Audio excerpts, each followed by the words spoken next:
आखिर क्यों देवर्षि नारद ने भगवान विष्णु के भक्त होते हुए भी उनको श्राप दे दिया।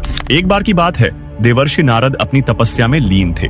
उन्होंने कठोर तपस्या कर कामदेव को जीत लिया और इस पर वे बहुत गर्व महसूस करने लगे। उन्हें अपने ऊपर इतना अहंकार हो गया कि वे सोचने लगे कि अब वे किसी भी मोह माया से अछूते हैं। एक दिन अपने इसी अहंकार के कारण नारद जी भगवान विष्णु के पास पहुंचे और बोले, हे विष्णु, मैंने कामदेव को हराया है, अब तो मेरे महिमा का ज्ञान करेंगे। भगवान विष्णु मुस्कुराए और सोचा कि नारद जी को उनके अहंकार से मुक्ति दिलाई जाए, इसीलिए उन्होंने एक लीला रची।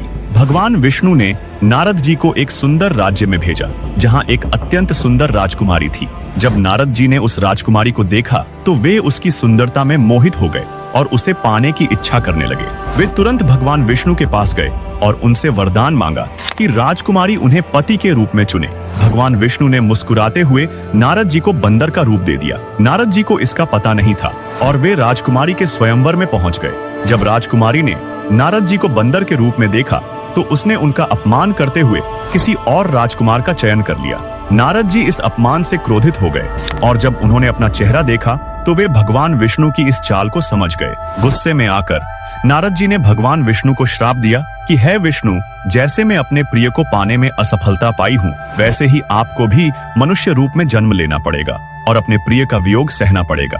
नारद जी का यह श्राप सत्य हुआ और इसी कारण भगवान विष्णु को श्री राम के रूप में जन्म लेना पड़ा और सीता माता का वियोग सहना पड़ा। इस तरह भगवान विष्णु ने नारद जी के अहंकार को दूर किया और उन्हें यह सिखाया कि मोह माया से बचने के लिए वास्तविक तपस्या और विनम्रता की आवश्यकता होती है। दोस्तों, वीडियो को लाइक करें और कमेंट में जय भगवान विष्णु अवश्य लिखें।